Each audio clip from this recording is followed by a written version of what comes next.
A multiple Grammy Award-winning Moroccan music producer, songwriter, singer, executive. I mean, an impressive roster of artists that you've worked with, including Lady Gaga, Nicki Minaj, Pitbull, Enrique Iglesias. And you also established a record label alongside Universal Music Group. And at one point in 2009, you were ranked #1 producer on the Billboard Top 100 Singles chart and ranking #3 as songwriter. Yeah, I was #1 on songwriting too. That's incredible. What an incredible accomplishment. Yeah. You've worked with some of the biggest names in the industry. We talked about Lady Gaga to Rod Stewart, Enrique Iglesias. What was that moment that you realized, you know what, this is my breakthrough moment, I've made it? Well, I'm happy to be here first. Thank you guys for coming. And, yes, it's a blessing to have accomplished all this stuff because it was a dream for me, a little kid coming from Morocco. And this, and all of that was just a dream. Like, to a lot of people, it felt like it's an impossible thing. And I remember people telling me it's impossible. But it took like 15 to 20 years of hard work and traveling and trying to figure how to make it. And so the success never came just like that. It came through stages. So I moved from Morocco to Sweden. And yes, now Sweden is recognized as the #1 pop country. But at that time, I just felt it was the right place for me because it was a group called Europe that I was going crazy about, and this song, The Final Countdown, that kind of changed my life, The Final Countdown, I was like, oh my God, that's the place. And then I started discovering stuff more and more, and I realized that ABBA was from there, and there was Roxette was from there. I was like, this country has great melodies, great pop music, so this is the place for me to go and study music and continue, going for my dream. So I went to Sweden. It took many years of hard work and try to figure it out, and went to music school, and I was a singer in many rock bands and try to think. And then I was, after a few years, I figured that I wanted to be more a producer than just a performer because I had too much music in my head, too many different styles in my head, and as an artist, you want to stick to a sound or to something like that, Well, that's it, is your genres have spanned everything from pop to country, I even heard, and of course you started out in rock bands. Rock, everything. What were your influences growing up? I mean, just so you know, I'm the 9th kid of my family. I'm the youngest, so we're 9 people, and imagine like growing up in a big family that had all kinds of music. Every brother or sister had a different style of music that they loved, and I was exposed to all these styles, from Led Zeppelin, Bob Dylan, Stevie Wonder, and Arabic music, African music, everything, flamenco, Julio Iglesias, everything. So that was my school, and educated me to be,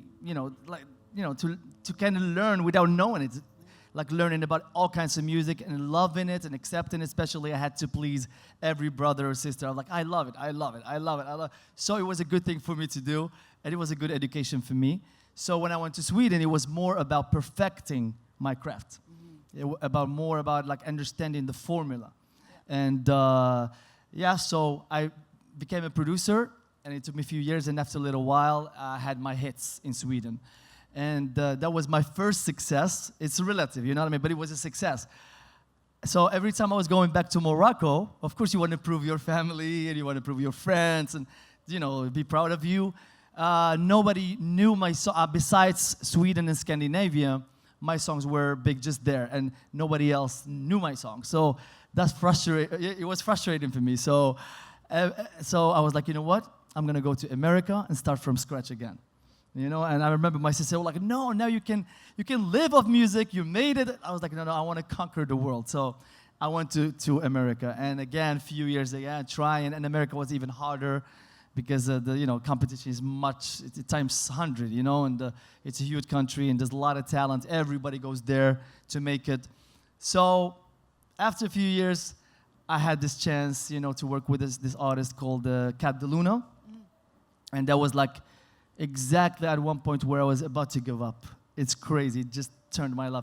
I was like, I was me and my wife living in one bedroom in an air mattress, and all the money that we saved was going towards surviving and trying to make it. And then I was about to give up. And my wife actually convinced me to try 3 more months for luck.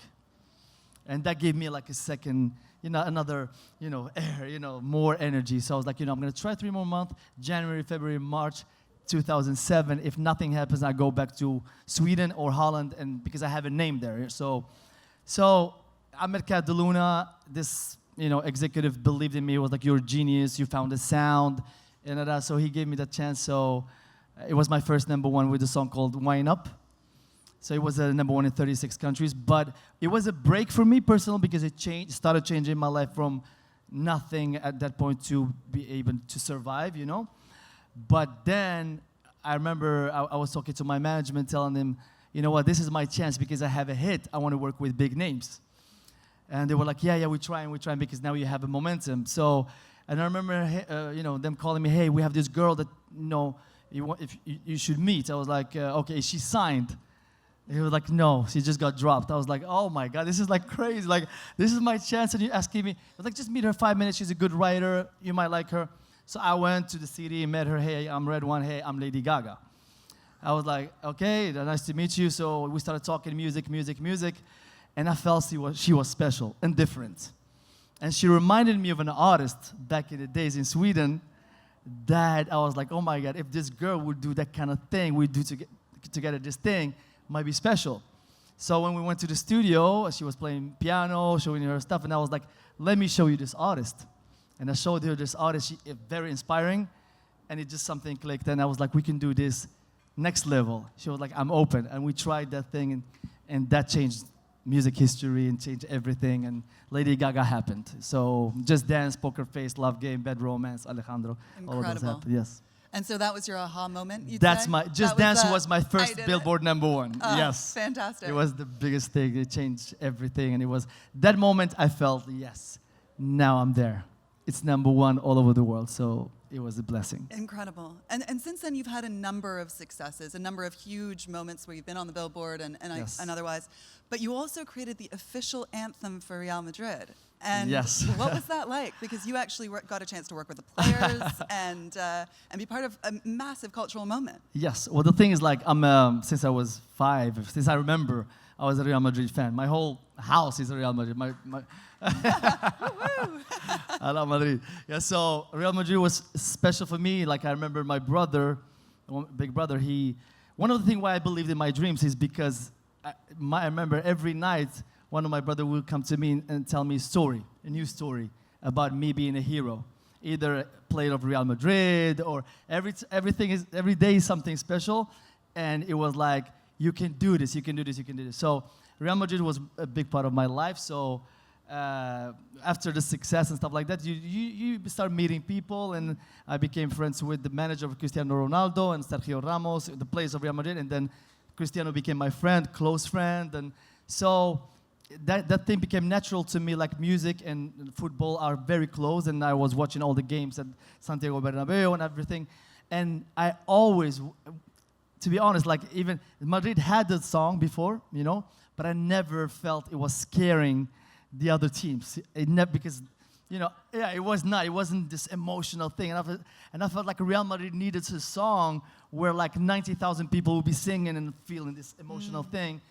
So I just suggested the idea to the players, and of course it became to the president, Florentino Perez, and they all loved the idea. And I was like, I have the song. Actually, I was flying from Madrid to Morocco, and in the plane I wrote the whole thing, Incredible. I did the whole thing, and I was like, I want to present for you the idea, and they heard it, and they went crazy. And the president said, like, oh my God, this song is going to be the song of Real Madrid. And then we did the song. I recorded with all the players, and it sounded amazing, but we didn't put it out. We wanted to wait until a good moment happened. So I remember that year, Real Madrid was in the finals against Barcelona, and Real Madrid won 2-1. And we were about to drop the song, and then Florentino said, you know what? No, let's wait a little bit. We might win the champions. And it was 13 years since Real Madrid won the last champions. Everybody's like, it was like an impossible thing now. And we were like, okay, let's wait for the champions. And then You know, and he would play the song before the game. Florentino will play the song for the whole team. And he told me, like, I wasn't there, but he told me, the players at the finals, they started crying. And, you know, they was like, guys, listen to this, focus, and this. And they played a la Madrid nada más, and they were crying. And so when Real Madrid won that night, we dropped the song, and it became #1 in so many countries, which is weird for a theme song of a soccer team becoming #1 on the charts with all the pop songs with a big push. So it was something historical to me and for Real Madrid, and I'm so blessed that it happened. That's incredible. And, you talked about writing that song while you were in the plane. Yeah. I'm curious, what is your creative process? You've created all these mega hits. Is there a secret sauce to the success? Is there a particular method that you get into? And do you think that we can educate youth to actually learn that? I mean, of course. I mean, there's a lot. This is a big question. It is a big question. Okay. My creative process is, as weird as it sounds, it is the truth. I hear, it's gonna sound weird. I hear music. I hear it. So when I have something, when I get inspired by something, and I think about like Real Madrid or Gaga or an artist or something, for some reason, the focus and the emotions go there, and I start hearing music. And even like when I'm in the studio, like my friends, and they'll be like, okay, he's coming up with something. When I get silent and start like looking up, it's so weird, but I start hearing music, and whatever I heard, I play. Sometimes it's good, sometimes it's great, sometimes it's okay, but that's my process. I hear music. Melodies, that's what I hear. So, and I hear the chords and everything, so I start putting that, and I have always my guitar. Yeah. That's my instrument. So whatever I hear, I start playing, and then perfecting it.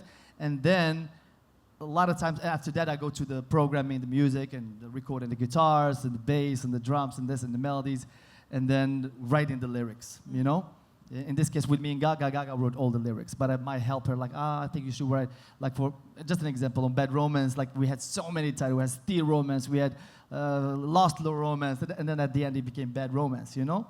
And so I always kind of help on the lyrics, but melodies and music, that's my process. When it comes to educating the kids, like it's, again, there's one thing having talent, which is like this from God, you know?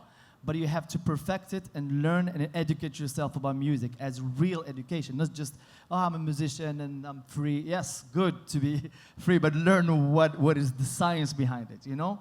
So, you know, the theory and the history of music and all the legends, why all these people made it and why some of them didn't. There's a lot to it, you know? There's from musical aspect, and even like as an artist, you have to have some skills, not educate yourself how to behave, how to think, the business side of it, you know? Because sometimes we see some artists that made it or musicians that made it and then they just disappear, and you're like, what happened? You find that they were not educated enough to learn how the business works or what happens, and they were not ready for the success, you know? They might go to drugs, fame might go, up their heads, and they start treating people bad, and after a little while, nobody wants to deal with them. So there's a lot to it. So educate yourself as much as possible to really be able to make it. So it's not just by luck. It's not just by talent. You have to educate yourself, for sure. And I'm curious about the state of the industry today and how that kind of works with those aspiring artists. So I work for YouTube. And YouTube provides a global platform for artists that are big megastars like yourself, but also the emerging aspiring artists. And I'm curious to ask you whether or not you think that is an opportunity for 100%. Aspiring artists. Absolutely. I wish YouTube, my life happened the way it was supposed to happen, but for the kids now, they have a much better chance, you know, than we didn't have. I had to travel. I had to sleep on floors. I have to beg. I have to do things for a chance to happen, you know? Because you had to meet the right gatekeeper. You had to meet that person that knows that person and might give you a chance. Please listen to my demos. It's so hard. I used to send like cassettes, hundreds of cassettes to record labels. And now I understand that you have to be so lucky for somebody to be like, oh, let me listen to a demo. They don't, because they have too much work to do. And I understand that. So now with YouTube, the platform is like, it gives a chance to every kid. It can be in Senegal, it can be in South Africa, anywhere, in China, because there's a platform that gives a chance to the world. The world is like one now, you know? You just have to have a great content, great, something special. At least a lot of people will see it, you know? It's exposed to, like we just spoke about before, it's like sometimes in the US and you see a trending thing, and you'll be like, oh, let me see who's that. And it's somebody from London or from Australia or from, from the Middle East. Like, it gives a chance to everybody, which is an incredible thing now that we didn't have before. Absolutely. So speaking of YouTube, I want you to tell me about Boom Boom, which has 105 million views, is what I understand, on YouTube. And this is what you worked on with Daddy Yankee. Yes. And it's very special to you because you actually, you took this back to Morocco. Yes, yes. Yeah, it's special for me because this is my single as an artist, producer artist. And I have Daddy Yankee, who's huge, he's the #1 reggaeton artist through history, who did Despacito. And French Montana, a rapper, that's Moroccan and in America, and Dinah James, she's a part of a biggest group girl group in America, Fifth Harmony. So I did the song. It was special to me because I'm singing on it too, So, but at the same time, I had this idea to do. It was like a dream for me because I'm from Morocco, and I wanted. Every time I go to Morocco, or for example, Enrique Iglesias is like he's like my brother. He comes to Morocco to visit me, and he loves it. And whoever comes to Morocco loves Morocco. No?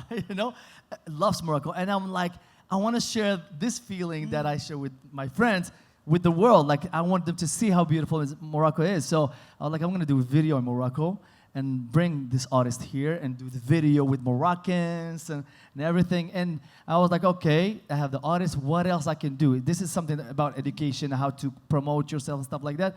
I brought the biggest influencers in America, social media influencers. I was like, guys, would you like to go to Morocco and have fun and be part of my video? They were like, Morocco, absolutely.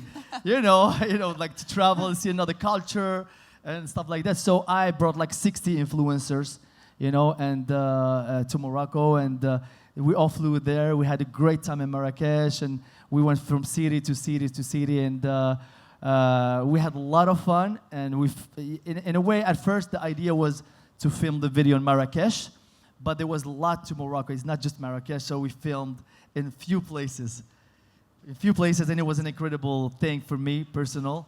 And the video is a success now. Already, like after a few months, it's 105 million views, and we're still working on it. And it feels really, really good as a Moroccan to showcase and it's a good song. That's huge. Thank you. So shortly, I'm going to come to the audience to take some questions. So do think up some if you do have. But I also want to chat to you a little bit about the foundation that you work on. So 7 years ago, you actually created the 2101 Foundation, and that is a foundation that works with disadvantaged youth to inspire them to pursue artistic endeavors and music. What motivated you to start that? I mean, it's just me, the person I am. I'm like, I want to give back, and I always want to help. And coming from Morocco, and I know there's a lot of youth that wants to make it in different things. In music, there's a lot of talent, And I was like, you know what? I made it, thank God. So, of course, I want to give back and help the youth. Some of them need this, some of them need that, education. And it's not just music, it's even education. I have some few people in universities that I'm supporting and stuff like that too, just because they're good, and they need a chance. And that's exactly what it is. It's just about help. That's fantastic. Yes. So, hands, is anyone? Yes, go ahead, right up front. I don't know if we have any mics. Yeah, we do. Here we go.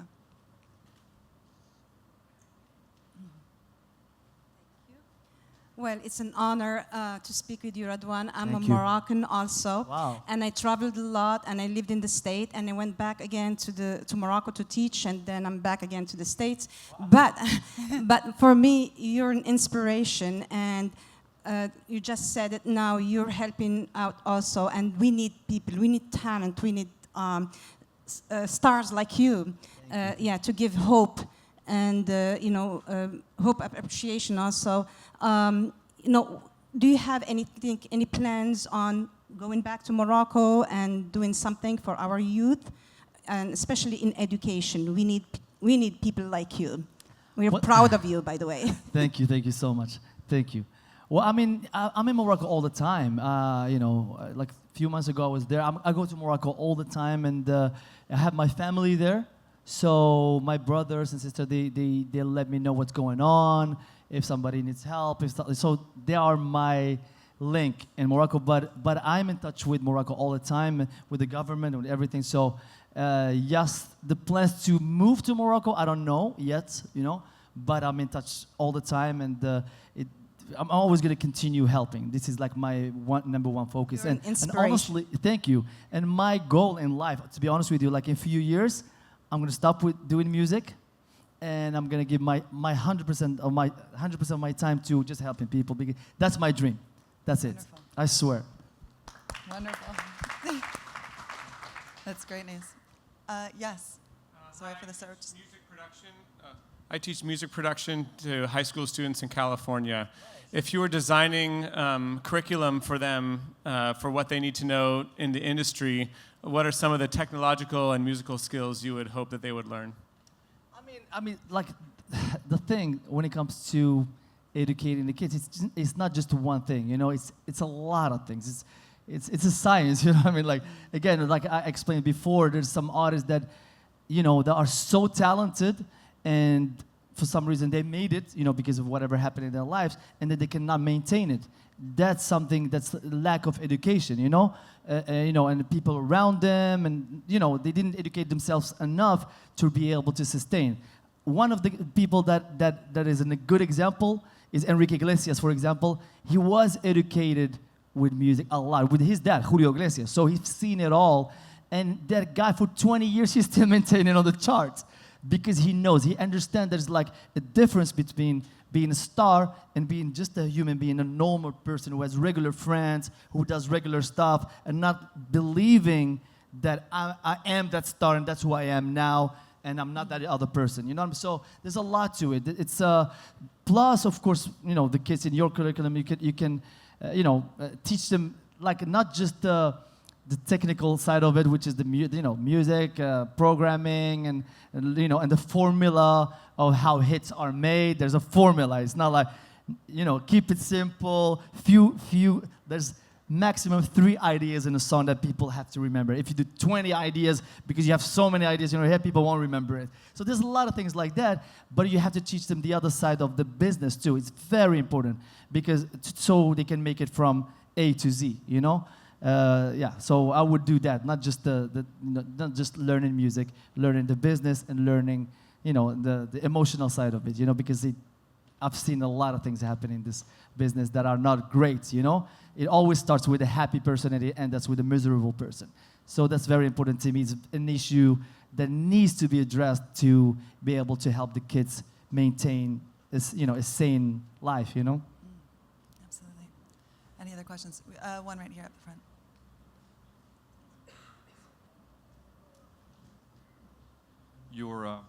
Your love and passion are really contagious. It's really Thank you, nice to brother. see. Really, it resonates with everybody here. Thank you. I always wonder for people who are successful, and clearly you are extremely successful. I always wonder if they had the opportunity to have breakfast, lunch, and dinner with one person, who would that be and why?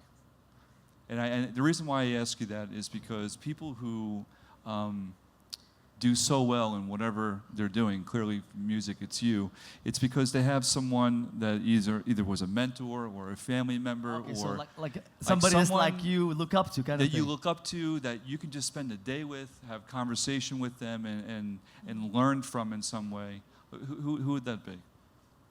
It's a hard question, to have one person. There's many different aspects of it because there's few people that I would have loved to spend my time with. There's of course my dad. He passed away a few years ago, but I would love to do that again. There's a few people. I don't want to, as a prophet, for example, it would be a dream if I could have met him and know him. The prophets, all of them. And because they're special, they inspire us to be better people, The reason why I asked too is because I have a feeling that you would be that one person that somebody would want to spend the day with to Oh, learn thank you so and much. I really Thank do, you. I really do mean that because you're very, very special with your talents and your passion. And I really hope you keep up the great work that you're doing. Thank you so thank much, you. brother. Thank you so much. Absolutely. Thank you. Absolutely. Are there any other questions in the audience? We've got one way back there. I don't know if you can the very back. And then we'll come up to you for the last question. Good afternoon. You may have spoken or addressed it a little earlier, but in your drive and your passion to make it to where you are now, what would you tell the younger you to avoid some of the pitfalls that you've gone through? What would you tell the younger you in terms of advice, wisdom, guidance to get where you are now? So do you have any advice for younger kids, aspiring musicians? Yeah, well, I think I answered that question, but again, educate yourself with every aspect of the music industry, when it comes to the music theory, music education, and the personal side of it, the industry, the business side of it too, and look at examples that happen and just understand why, why things happen, and do your research every day, and you will learn a lot. They will learn a lot, So Absolutely. Education is key. Education.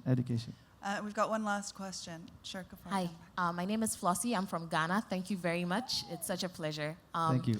My question is, for people in Ghana, the arts or pursuing music or something like that is not readily an avenue that the average person will go for, because people think, oh, well, it's just a talent thing and there's like a 1 in a million shot that you're gonna make it. And people also don't value, they think of it more as like a hobby or something that doesn't really have a whole lot of value to them.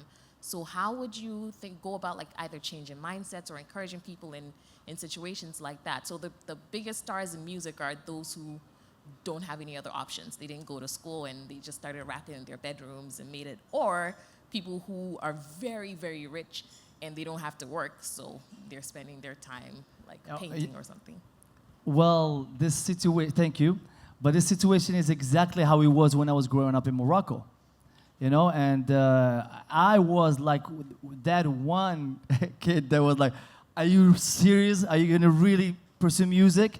And I was like a crazy guy, like, yes, and I will make it, Like I have one of my friends, he's my best friend here. He remembers when we were kids, that I was the only guy with all our friends with the guitar everywhere I went. And he remembers, he tells me stories that I kind of forgot, but he was like, I'm gonna win a Grammy, I'm gonna win this, I'm gonna do this. So you have to be, at that time, I was like kind of crazy, but I made a change, A lot of, now music in Morocco is incredible. Like the youth are believing in themselves, and you see a huge change. There's a business. People are making money off music.